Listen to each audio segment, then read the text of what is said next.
Hello students, welcome to winning online classes. आज हम लोग करेंगे इंडियन इकोनॉमिक चैप्टर 9। चैप्टर का नाम है एनवायरनमेंट और सस्टेनेबल डेवलपमेंट। तो पहले हम एनवायरनमेंट के बात करेंगे, उसके बाद हम सस्टेनेबल डेवलपमेंट की बात करेंगे। तो चलिए सबसे पहले स्टार्ट करते हैं कि एनवायरनमेंट होता क्या है। तो एनवायरनमेंट के अंदर ध्यान रखना कि जो भी टोटलिटी ऑफ यानी कि जितने भी हमारे पास रिसोर्सेज है उसमें सभी तरह के रिसोर्सेज इंक्लूड है, चाहे वो बायोटिक कॉम्पोनेंट्स हो चाहे अबायोटिक एलिमेंट्स हो। अब आपको पता होना चाहिए कि बायोटिक और अबायोटिक कॉम्पोनेंट्स होते क्या है। देखिए, बायोटिक कंपोनेंट्स बेसिकली लिविंग होती हैं, जैसे में हमारे प्लांट्स हो गए, एनिमल्स हो गए, ह्यूमन बींग हो गए। ठीक है, ये सारे इसके अंदर क्या होते हैं, बायोटिक कंपोनेंट्स के अंदर। अबायोटिक कंपोनेंट्स में हमारे सॉइल हो गए, एयर हो गया, वाटर हो गया। ठीक है, ये सारे तो एनवायरनमेंट के अंदर बायोटिक अबायोटिक दोनों का कॉम्बिनेशन, दोनों ही एलिमेंट्स को कंबाइन करके पूरा एनवायरनमेंट बना है। तो नेक्स्ट हमारा टॉपिक है कि फंक्शन ऑफ एनवायरनमेंट, कि जो एनवायरनमेंट है, पर्यावरण है, उसके क्या फंक्शन है, क्या वो हमारे लिए किस तरह से हमारे लिए वो इंपॉर्टेंट रोल प्ले करती है। तो सबसे पहली बात, प्रोवाइड रिसोर्सेज फॉर प्रोटेक्शन। आपको पता होगा कि जितने भी रिन्यूएबल नॉन रिन्यूएबल रिसोर्सेज है वो सारे हमें कहाँ से मिलते हैं, एनवायरनमेंट से मिलते हैं, पर्यावरण से मिलते हैं। और बहुत सारे जो हमारे इनपुट्स हैं आगे आगे प्रोडक्शन के लिए हम उसको यूज़ करते हैं गुड्स इंडस्ट्री के अंदर, वो भी हमको कहाँ से मिलते हैं, एनवायरनमेंट से मिलते हैं। Next environment assimilate waste. आपको पता है प्रोडक्शन कंजम्पशन के दौरान बहुत सारे जो वेस्टेज निकलते हैं, उस वेस्ट को कहाँ पे एब्जॉर्ब किया जाता है, वो भी हम एनवायरनमेंट के अंदर डिकम्पोज एब्जॉर्ब करते हैं। Next environment sustain life. Environment जो है हमें बेसिक जो नेसेसिटी होती है, जैसे कि सॉइल हो गया, सनलाइट हो गया, ठीक है, एयर हो गया, ये सब भी हमें कहाँ से मिलते हैं, एनवायरनमेंट से, जिसके बिना लाइफ पॉसिबल नहीं है। उन सब के बिना देखो, अब एयर के बिना आप जिंदा रह सकते हैं, पानी आपको चाहिए, ठीक है, आपको लैंड चाहिए, सॉइल चाहिए। इन सभी चीज़ों की हेल्प के बिना, इनके बिना हम जिंदा नहीं रह सकते। यानी कि बेसिक जो सर्वाइवल के लिए भी हमें एनवायरनमेंट की ज़रूरत होती है। नेक्स्ट है प्रोवाइड एस्थेटिक सर्विसेज। इसका मतलब होता है, आपको पता है एनवायरनमेंट के अंदर झरने भी होते हैं, मतलब लेक्स, रिवर्स, ओशियंस। तो ये जो क्या करते हैं, जब आप हिली एरियाज में जाते हो, जैसे बहुत लोग मतलब किसी की तबीयत ठीक नहीं होती या मूड ठीक नहीं होता, काम करके बहुत थक जाते हो, स्ट्रेस होता है बड़े बड़े शहरों के अंदर, तो हम वहाँ पे कहाँ पे आते हैं, हिली एरियाज में जाते हैं अपने लाइफ की क्वालिटी को इम्प्रूव करने के लिए, मन की शांति के लिए, उसकी ब्यूटी को देखकर हमारा जो थकान होता है वो खत्म हो जाता है। तो ये एनवायरनमेंट की ब्यूटी, जो सीनरिक चीज़ें होती हैं, ये भी हमको प्रोवाइड करता है ताकि हम अपने माइंड को, अपने आप को फ्रेश कर सके, उस ब्यूटी को एंजॉय कर सके। तो सभी कुछ यानी कि वहीं से प्रोडक्शन के लिए भी लेते हैं, उसी के अंदर वेस्ट भी हम एब्जॉर्ब कर लेते हैं, अपनी ब्यूटी, अपनी जो एनवायरनमेंट की ब्यूटी से किस तरह से हम अपने लाइफ की क्वालिटी को इम्प्रूव कर सकते हैं, बेसिक सर्वाइवल के लिए, यानी कि सब कुछ बेसिकली हमें एनवायरनमेंट से ही मिलता है और एनवायरनमेंट में ही वो क्या हो जाता है, एब्जॉर्ब हो जाता है। तो ये तो बात हुई function of environment, importance of environment.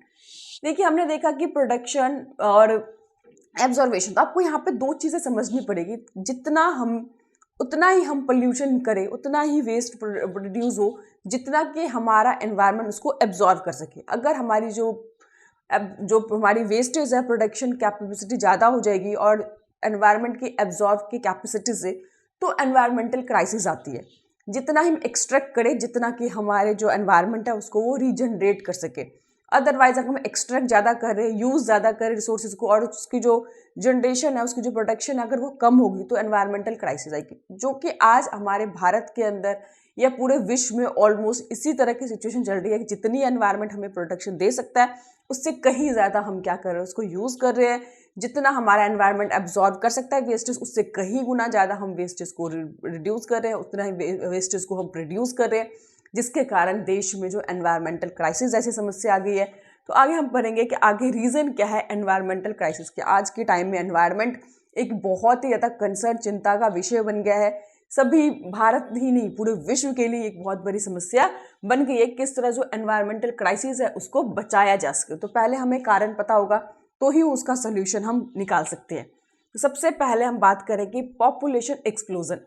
हम सभी जानते हैं जो बढ़ती हुई जनसंख्या है वो किसी भी समस्या का मेन रूट होता है, जड़ होता है, क्योंकि ग्रोइंग पॉपुलेशन के कारण ही बड़े बड़े इंडस्ट्रियलाइजेशन हुए हैं, उनके हाउसिंग के कारण जो बड़ी मात्रा में पेड़ काट दिए गए हैं, ठीक है, उनकी डिमांड को फुलफिल करने के लिए जो भी नेचुरल रिसोर्सेज होती है हम उसको बहुत ज़्यादा यूज़ कर रहे हैं। तो सबसे मोस्ट इंपॉर्टेंट पहला जो पॉइंट है पॉपुलेशन एक्सप्लोजन, जिसके कारण देश में इंडस्ट्रियल रेवोल्यूशन हुआ, और इंडस्ट्रियल रेवोल्यूशन के कारण ही कितनी सारी समस्याओं का निर्माण हुआ है। जिसमें कि आपने देखा बड़े बड़े जो इंडस्ट्रीज लगाए गए, बड़े बड़े जंगलों को साफ करके लगाया गया, उस इंडस्ट्री से निकलने वाला पोल्यूशन, उसके बाद उसकी वेस्टेज, ये सारे एनवायरनमेंट को नुकसान पहुंचा रहे हैं। दूसरा, इंटेंसिव और एक्सटेंसिव एक्सट्रैक्शन, चाहे रिन्यूएबल रिसोर्सेज हो चाहे नॉन रिन्यूएबल रिसोर्सेज, हम बहुत मात्रा में उसको एक्सट्रैक्ट कर रहे हैं, हम उसको यूज़ कर रहे हैं। जितना मैंने आपको पहले बताया कि जितना हमें एनवायरनमेंट प्रोड्यूस कर सकता है हम उतना ही एक्सट्रैक्ट करें, बट हम उससे कहीं गुना ज़्यादा जब हम यूज़ करने लग जाते हैं जितनी उसकी प्रोडक्शन कैपेबिलिटी होती है, तो देश में एनवायरमेंटल क्राइसिस हो जाती है, और वही सिचुएशन हमारे देश में देखने को मिला है। उसके बाद आपको पता है बहुत सारे जो रिसोर्सेज हैं, बहुत सारे स्पीसीज़ हैं, वो पूरी तरह से ख़त्म हो गए। हम केवल उनके नाम सुनते हैं, आज वो देखने को भी नहीं मिले। जैसे डायनासोर का आपने नाम सुना होगा। तो आने वाला अगर इसी तरह से हम अपने एनवायरनमेंट को नुकसान पहुंचाते रहे तो बहुत सारे जो स्पीशीज़ होंगे, आपको पता होगा जब पेड़ों की बड़ी मात्रा में कटाई करते हैं, जंगल को पूरा साफ कर देते हैं, तो बहुत सारे जो स्पीशीज़ है वो सर्वाइव नहीं कर पाते, वो मर जाते हैं। और जिसके कारण आने वाली जनरेशन केवल किताबों में पढ़ेंगे कि ऐसी चीज़ें हो करती थी। जैसे हम लोग सुनते हैं कि डायनासोर नाम का कोई जानवर था, तो हमारे आने वाली जनरेशन भी इन चीज़ों को जो हम देख रहे हैं, यूज़ कर रहे हैं, वो केवल किताबों में पढ़ेंगे कि ऐसी कोई चीज़ होती थी, उनको यूज़ करने के लिए नहीं और ना ही देखने को मिलेगा। उसके बाद इस consumption protection standard of the developed देश, बड़े बड़े जो अमीर देश है वो अपने, जो आपको पता है ना, जिसको जितना चीज़ें मिलता है उसकी लालच उतनी ज़्यादा बढ़ती है। तो बड़े बड़े जो अमीर देश है उनकी हालत भी यही है। देखो, डेवलपिंग देशों की या बैकवर्ड देशों की ज़रूरत है देश में इंडस्ट्री डेवलप के, लेकिन जो पहले से इतने डेवलप है वो केवल अपने लाइफ को इम्प्रूव करने के लिए, अपने स्टैंडर्ड को बढ़ाने के लिए, और ताकतवर होने के लिए, और अमीर बनने के लिए रिग्रेसली बहुत बड़ी मात्रा में रिसोर्सेज को मिसयूज़ कर रहे हैं, ओवर यूज़ कर रहे हैं।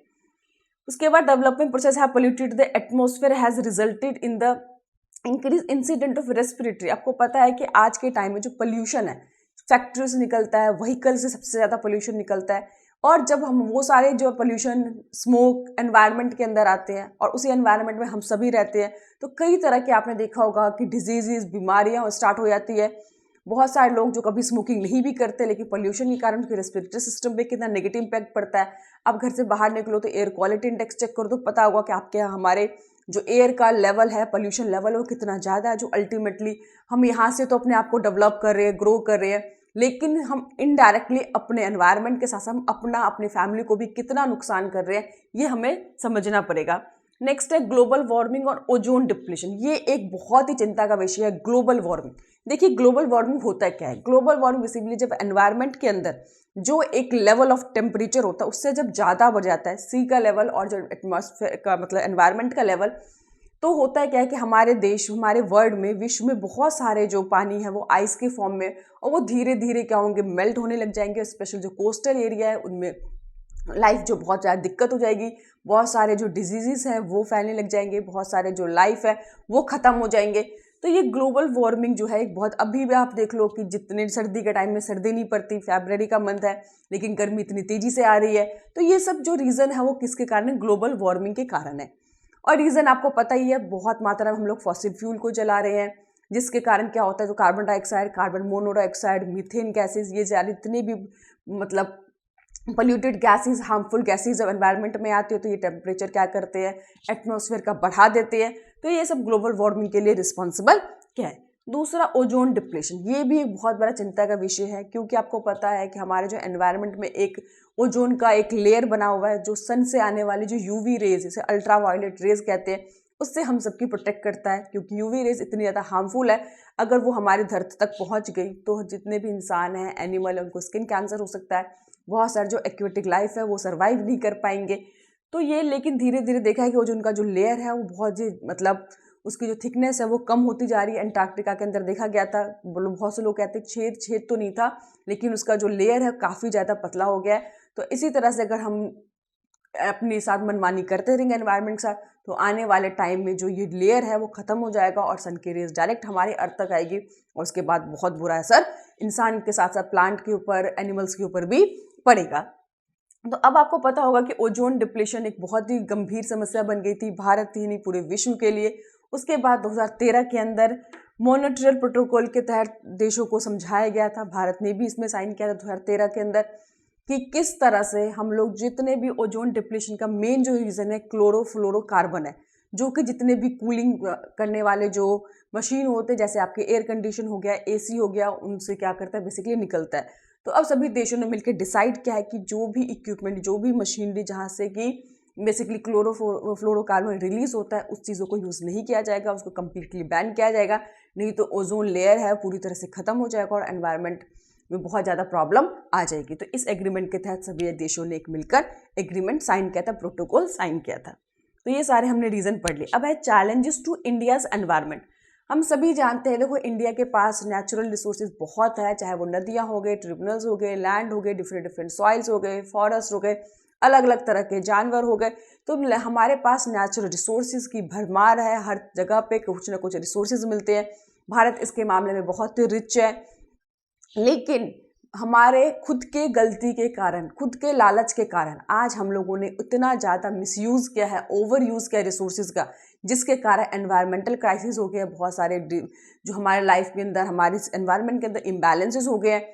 हम अपने ही पैरों पे एक तरह से कैसे से कुल्हाड़ी मार रहे हैं, क्योंकि एक तरफ हमें लग रहा है कि ठीक है हम पैसा बहुत कमा रहे हैं, बहुत ज़्यादा इंडस्ट्री डेवलपमेंट कर दी, प्रोडक्शन बढ़ दिया, अपनी जीडीपी ग्रो कर दिया, लेकिन अगर साथ साथ हम ये देखें कि हमने अपने एनवायरनमेंट को कितना नुकसान पहुँचाया, हमने एनवायरनमेंट की इतनी बड़ी कीमत पर ये सारी डेवलपमेंट हासिल की है, तो आपको समझ में आएगा कि हमने अपना कितना कुछ नुकसान किया है। तो आज हम पहले चैलेंजेस पर है कि इंडिया के एनवायरनमेंट के आगे क्या क्या प्रॉब्लम है।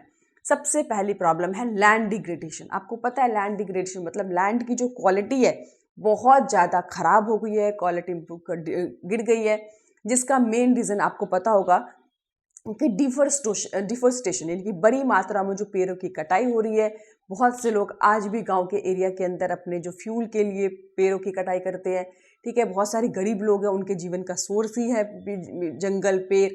उसके बाद आपको पता है ओवर ग्रेजिंग की, बहुत से लोग जो अपने एनिमल को ग्रेज कराते हैं, चराते जिसे हम बोलते हैं, जिसके कारण ख़त्म होती जा रही है। नेक्स्ट आपको पता है कि जो इरिगेशन के जो सोर्सेज है वो ठीक से प्लान नहीं कर पा रहे, ठीक है। उसके बाद हमारे जो कल्टीवेशन के जो मेथड है, शिफ्टिंग कल्टीवेशन, जिसके कारण लैंड डिग्रेड हो रहा है। तो ये एक बहुत बड़ी समस्या है लैंड डिग्रेडेशन। इसके अंदर हमें क्या करना पड़ेगा, इम्प्रूव करना पड़ेगा, डिफोरेस्टेशन को रोकना पड़ेगा, क्योंकि बड़ी मात्रा में जो पेड़ की कटाई करते हैं जिसके कारण कई तरह की समस्याएं आ रही है, हम अपने एनवायरनमेंट को बहुत ज़्यादा नुकसान पहुंचा रहे हैं। तो सबसे पहले लैंड डिग्रेड को रोकना पड़ेगा, एफोरेस्टेशन के ऊपर जाना पड़ेगा। आपको पता होगा कि एनवायरनमेंट को बचाने के लिए यूनिवर्सिटीज़ के अंदर, स्कूल के अंदर जो एनवायरमेंटल स्टडीज़ है कंपलसरी कर दी है। वन महोत्सव जैसे प्रोग्राम बनाए जाते हैं ताकि किस तरह से जो हमारे लैंड को जो क्वालिटी है उसको दोबारा से इम्प्रूव किया जा सके और इस तरह की प्रॉब्लम को रोका जा सके। दूसरा मैंने बताया आपको डिफोरेस्टेशन, पेड़ों की कटाई, जो कि सबसे बड़ा रीज़न है लैंड डिग्रेडेशन का। तो सबसे पहले हमें क्या करना चाहिए, इस तरफ अवेयरनेस फैलाना चाहिए। आपको पता होगा कि पहले आपने सुने होंगे बहुत सारे मूवमेंट चले थे एनवायरमेंटलिस्ट के द्वारा कि एनवायरनमेंट को बचाने के लिए, जिसमें चिपको आंदोलन, आप लोगों को याद होगा चिपको मूवमेंट, जिसमें गांव के लोग क्या करते थे, कोई भी पेड़ काटने वाले ऑफिसर आते थे तो पेड़ों के साथ चिपक जाते थे और वो पेड़ों को काटने से मना कर देते थे। और देखते ही देखते इस तरह से जो अवेयरनेस थी काफ़ी ज़्यादा लोगों में पहुंची और बहुत सारे पेड़ काटने से उन्हें रोका गया। तो अब लोगों को समझाया गया है कि भैया जो केवल नेसेसिटी है उतना ही पेड़ काटा जाएगा, अननेसेसरी अपने लालच को पूरा करने के लिए नहीं काटा जाएगा। तो साथ ही साथ जितने काटे जाएंगे उससे ज़्यादा नंबर ऑफ पेड़ लगाए जाएंगे। स्कूल, कॉलेज के अंदर वन महोत्सव जैसे प्रोग्राम्स लॉन्च किए गए ताकि बच्चों के अंदर ज़्यादा से ज़्यादा पेड़ के महत्व के बारे में समझ में आए। और ग्लोबल वार्मिंग जो हो रही है वो भी इसका एक रीज़न क्या है कि बड़ी मात्रा में पेड़ों की कटाई। तो हमें क्या करना पड़ेगा, इसको पूरी तरह से कम्प्लीटली बैन करना पड़ेगा। जितनी ज़रूरत है उतना ही उसको कटाई करने की परमिशन दी जाए और साथ साथ अगर एक काट रहे तो कम से कम 2 डबल लगाने का जो रेशियो उसको यूज़ किया जाए। नेक्स्ट है सॉइल इरोजन। देखो सॉइल इरोजन का मतलब क्या होता है, जो टॉप मोस्ट सॉइल होता है यानी ऊपर का जो लेयर हम सॉइल की कहते हैं, जो कि बेसिकली फर्टाइल होता है, जो प्रोडक्शन के लिए रिक्वायरमेंट होती है, वो उड़कर बहकर किसी भी कारण से जब उड़ के वो चली जाती है तो सॉइल क्या होता है, इरोजन हो जाता है, ख़राब हो जाता है। तो इसका भी रीज़न क्या है कि जब हम पेड़ को काट देते हैं तो पेड़ अंदर कैपेसिटी क्या होती है, वो लैंड को अपने अंदर, मिट्टी को अपने अंदर पकड़ के रखता है, ठीक है, जकड़ के रखता है। लेकिन होता है क्या है कि जब वो हम पेड़ों की कटाई कर देते हैं तो ऊपर की जो लैंड होती है, जो सॉइल होता है, वो ढीली हो जाती है और जैसे ही बारिश होती है, हवा आती है, वो उड़कर बहकर चली जाती है। तो जिसके कारण जो सॉइल है वो उसको, हमारी जो फर्टिलिटी है वो ख़राब हो रही है, प्रोडक्शन गिर रहे हैं। बहुत सारे लैंड हमारे पास है पर वो बैरन हो चुके हैं, बंजर हो चुके हैं, उस पर खेती नहीं की जा सकती। तो ये एक बहुत बड़ी समस्या। और जब हमारे पास फिर प्रोडक्शन को बढ़ाने के लिए फिर और ज़्यादा जंगल साफ़ करने पड़ेंगे और फिर वहाँ पर खेती की जाएगी, जिसका जो नेगेटिव इम्पैक्ट फिर हमारे एनवायरनमेंट के ऊपर ही पड़ेगा। नेक्स्ट है एयर पॉल्यूशन। हम सबको पता है जो एयर पॉल्यूशन है उसका मेन रीज़न क्या है, नंबर ऑफ इंडस्ट्री जो ग्रो हो रही है। इतने ज़्यादा इंडस्ट्री डेवलपमेंट हो रही है हमारे देश में, जिसके कारण आपको पता है उसमें जो स्मोक होता है, धुआं निकलता है, और साथ ही साथ जो व्हीकल आज के टाइम में बहुत है, सभी लोग एक सेपरेट व्हीकल यूज़ करते हैं, जिसके कारण आपको पता होगा कि एयर का जो क्वालिटी है, एयर पॉल्यूशन इतना ज़्यादा हाई हो गया है। तो इसके लिए हमें क्या करना चाहिए, सबसे पहले तो सरकार को इसके लिए स्ट्रिक्ट रूल बनाना चाहिए, और सरकार ने आपको पता बनाया भी है, जिसमें कि पॉल्यूशन कंट्रोल करने के लिए बोर्ड इस्टेब्लिश किए गए 1974 में, कि जो बेसिकली देखते हैं कि जो भी हमारा व्हीकल है या इंडस्ट्री है वो कितना पॉल्यूशन करती है, क्लीन फ्यूल यूज़ किया जाए। साथ ही साथ जो भी हमारे रिवर्स है, ट्रिब्यूनरीज है, उनके वाटर क्वालिटी को चेक करती है। तो ये सब सिस्टम के लिए बनाया गया, बट उसको और ज़्यादा इम्प्लीमेंट करना पड़ेगा। तो एयर पोल्यूशन को रोकने के लिए सबसे पहले व्हीकल को रोकना पड़ेगा। अब व्हीकल को तो नहीं रोक सकते, इसके लिए अवेयरनेस फैलानी पड़ेगी लोगों में, ताकि लोग बेसिकली जो पब्लिक ट्रांसपोर्ट होते हैं उसको ज़्यादा से ज़्यादा यूज़ करें। ठीक है, इंडस्ट्री के अंदर जो क्लीन टेक्नोलॉजी है उसको प्रमोट करें, और जितने भी पुराने व्हीकल है उनको बैन कर दिया जाए। जो क्लीन फ्यूल है जैसे CNG वगैरह हो गया उनको यूज़ किया जाए। गांव के अंदर जो वो लोग बेसिकली फ्यूल के लिए लकड़ी जलाते उसको बंद करके गोबर गैस जैसी चीज़ों को इस्तेमाल करें, ताकि एनवायरनमेंट के अंदर जो पोल्यूशन है, जो स्मोक है, उसको रिड्यूस किया जा सके और एयर पोल्यूशन को कम किया जा सके। नेक्स्ट है बायोडाइवर्सिटी लॉसेस। बायोडाइवर्सिटी में आपको पता है डिफरेंट टाइप के जो ऑर्गेनिज्म होते हैं, चाहे वो टेरेस्ट्रियल हो, एक्वेटिक हो, तो इनको हमें बचाना बहुत ज़रूरी है। क्योंकि जब हम लोग बड़ी मात्रा में, आपको पता है कि हम लोगों ने एग्रीकल्चर प्रोडक्शन को बढ़ाने के लिए बड़ी मात्रा में केमिकल पेस्टिसाइड का यूज़ किया, जिसके कारण सॉइल इरोजन हुआ। ठीक है, उसके बाद यही जो केमिकल्स होते हैं बहकर जब नालियों में जाते हैं, तो वहाँ पे जो एक्वेटिक लाइफ होते हैं छोटे छोटे, उनके लाइफ के ऊपर बहुत ही नेगेटिव इम्पैक्ट पड़ता है, वो पूरी तरह से ख़त्म हो जाते हैं। तो यानी कि अपने एक लालच को पूरा करने के लिए, बढ़ती हुई पॉपुलेशन की ज़रूरतों को, डिमांड को फुलफिल करने के लिए हमने किस तरह से एनवायरनमेंट को बहुत ज़्यादा नुकसान पहुंचाया है। तो अब इसमें हमें और जो सरकार है उन दोनों को साथ मिलकर काम करना पड़ेगा। लोगों को अवेयर करना पड़ेगा, जागरूक करना पड़ेगा, समझाना पड़ेगा कि किस तरह से जो पेड़ों की कटाई करने से एयर पोल्यूशन जो है, एनवायरनमेंट क्राइसिस जो है, ये सब हमारे लिए और हमारे आने वाले जनरेशन के लिए बहुत ही नेगेटिव इम्पैक्ट पड़ेगा। तो ये सब हमको अच्छे से पता होना चाहिए कि एनवायरनमेंट क्या होता है, उसके फंक्शन क्या है, हमारे रीज़न क्या है एनवायरमेंटल क्राइसिस के, और इंडिया के सामने कौन कौन से मेन चैलेंजेस है और कैसे इसको इम्प्रूव किया सके। तो सभी का एक कॉमन प्रॉब्लम हम कह सकते हैं कि सबसे पहले हमें क्या करना चाहिए, पॉपुलेशन को कंट्रोल करना चाहिए, वो तो हमने सभी पॉइंट में देखा है। दूसरा, बड़े से बड़ी मात्रा में पेड़ लगाना चाहिए, और पेड़ लगाने के लिए हमारे जो न्यू जनरेशन है, बच्चे हैं, उनमें बहुत अवेयरनेस फैलाना चाहिए। सरकार ने बहुत अच्छा काम किया है कि स्कूल और कॉलेजेस, यूनिवर्सिटीज़ के अंदर एजुकेशन में जो एनवायरमेंटल स्टडी है वो कंपलसरी कर दी है, ताकि इसके महत्व को लोग समझ सके। दूसरा, हमें जितने भी नॉन रिन्यूएबल रिसोर्सेज है, क्लीन फ्यूल्स हैं, उनको इस्तेमाल करना चाहिए, और जितना हमें ज़रूरत है उतने ही हम रिसोर्सेज को यूज़ करें। अननेसेसरी कंपटीशन में अपने रिसोर्सेज को बेकार या ओवर यूज़ या हम उसको मिसयूज़ ना करें। केयरफुली, वाइजली यूज़ करना हमारे लिए बहुत ही नेसेसरी है। तो ये बेसिकली हमने एनवायरनमेंट की बात की। सेकेंड टॉपिक हमारा है सस्टेनेबल डेवलपमेंट। देखिए, सस्टेनेबल डेवलपमेंट का मतलब क्या होता है। डेवलपमेंट का मतलब होता है कि ठीक है, किसी भी कॉस्ट पे, किसी भी प्राइस पे, किसी भी तरीके से केवल हम डेवलप हो जाए। लेकिन सस्टेनेबल डेवलपमेंट का मतलब होता है कि डेवलपमेंट का एक ऐसा मॉडल होना चाहिए कि हमारी प्रेजेंट डेवलपमेंट के साथ साथ जो फ्यूचर आने वाली जनरेशन है उनकी डेवलपमेंट के साथ किसी तरह का कोई कॉम्प्रोमाइज़ ना किया जाए। यानी कि ऐसा नहीं कि सारे नेचुरल रिसोर्सेज को हम लोग अपने डेवलपमेंट में यूज़ कर लें, चलो हमारा तो विकास हो गया, लेकिन आने वाली जो न्यू जनरेशन है उनको कोई रिसोर्सेज ही नहीं मिले यूज़ करने के लिए, उसको डेवलप करने के लिए। यानी कि हमने जो अपनी डेवलपमेंट की वो उनके रिसोर्सेज के कॉस्ट पे की, उनकी डेवलपमेंट की कॉस्ट पे की। तो हमें डेवलपमेंट का ऐसा मॉडल बिल्कुल भी इस्तेमाल नहीं करना है। अपने फ्यूचर जनरेशन के लिए भी सोचना है कि उनको भी ये सारी चीज़ें मिले, कि वो नहीं कि बेचारे कोल पेट्रोल नाम की कोई चीज़ होती थी जिससे कि मशीनरी चलती थी, जिससे कि व्हीकल चलते थे, और अब वो उनको केवल किताबों में पढ़ने सुनने को मिले। तो ऐसा नहीं होना चाहिए। सस्टेन डेवलपमेंट का मतलब ही होता है कि हमारे साथ साथ जो हमारी फ्यूचर जनरेशन है उनको भी डेवलपमेंट का मौका मिलना चाहिए। उनके डेवलपमेंट कॉस्ट पे अपनी डेवलपमेंट नहीं करना। तो जो भी रिसोर्सेज है उनको वाइजली, केयरफुली प्लान करके हमें उसको यूज़ करना है, मैक्सिमम टू मैक्सिमम। नेक्स्ट है ways to achieve a sustainable development. कि सस्टेनेबल डेवलपमेंट को अचीव करने के लिए कौन कौन से मेथड हमें इस्तेमाल करना चाहिए। तो सबसे पहला है कि यूज़ ऑफ रिन्यूएबल रिसोर्स। आपको पता है कि हमारे देश में बहुत टाइम से हम लोग बेसिकली नॉन रिन्यूएबल रिसोर्सेज पे डिपेंड थे, जिसमें कि कोल हो गए, बेसिकली फॉसिल फ्यूल, कोल, पेट्रोलियम, डीजल, हम इनको इस्तेमाल करके मशीनरी चलाते थे, इंडस्ट्री डेवलपमेंट किया, व्हीकल में यूज़ किया। लेकिन अब आपको पता है कि उनके जो हमारे रिजर्व्स हैं वो लिमिटेड है, बनने में उनको मिलियंस ऑफ ईयर लगते हैं, वो बहुत ही पोल्यूटेड भी होते हैं, बहुत एक्सपेंसिव भी होते हैं। तो हमें क्या करना चाहिए, ऐसी टेक्नोलॉजी डेवलप करना चाहिए, बहुत जगह पे यूज़ भी किया गया है, ताकि मैक्सिमम टू मैक्सिमम हम कौन से रिसोर्सेज यूज़ करें, नॉन रिन्यूएबल के साथ साथ रिन्यूएबल रिसोर्सेज को ज़्यादा से ज़्यादा यूज़ करें। जैसे कि आपको पता है सोलर एनर्जी हो गए, विंड एनर्जी हो गए, इन सब चीज़ों को जब हम यूज़ करेंगे, एक तो इनकी जो क्वांटिटी है वो एबंडेंस है, लेस एक्सपेंसिव है, लेस पोल्यूटेड है, तो हमारे एनवायरनमेंट को भी फ़ायदा होगा और हमारी जो फ्यूचर जनरेशन है उनको भी इस स्ट्रेटेजी से क्या होगा, लाभ होगा। नेक्स्ट है कंट्रोल पॉल्यूशन।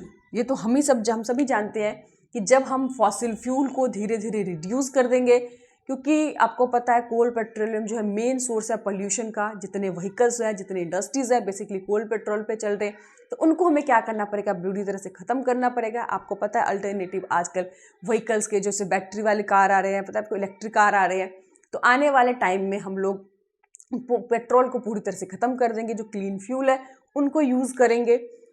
नेक्स्ट है कंट्रोल ग्रोथ ऑफ पॉपुलेशन। ये तो हम सबको ही पता है कि जब तक हम लोग पॉपुलेशन को कंट्रोल नहीं करेंगे तब तक देश में किसी भी समस्या को सॉल्व नहीं किया जा सकता, क्योंकि ग्रोइंग पॉपुलेशन के कारण ही इतनी मात्रा में इंडस्ट्रियलाइजेशन हुआ है, बड़े मात्रा में पेड़ों की कटाई हुई है, ठीक है। अपने लालच को पूरा करने के लिए उन्होंने बड़ी मात्रा में जो फॉसिल फ्यूल है उनको यूज़ किया है। तो अब इसमें हमें क्या करना चाहिए, जो हमारा पॉपुलेशन है उस पर सरकार को स्ट्रिक्ट कानून बनाना चाहिए, क्योंकि जब तक हम पॉपुलेशन को कंट्रोल नहीं करेंगे तब तक सरकार की कोई भी पॉलिसी प्रोग्राम कुछ भी कंप्लीट नहीं हो पाएगा, सक्सेस नहीं हो पाएगा। तो हमारा सबसे इंपॉर्टेंट टॉपिक क्या है, पॉपुलेशन को कंट्रोल करना।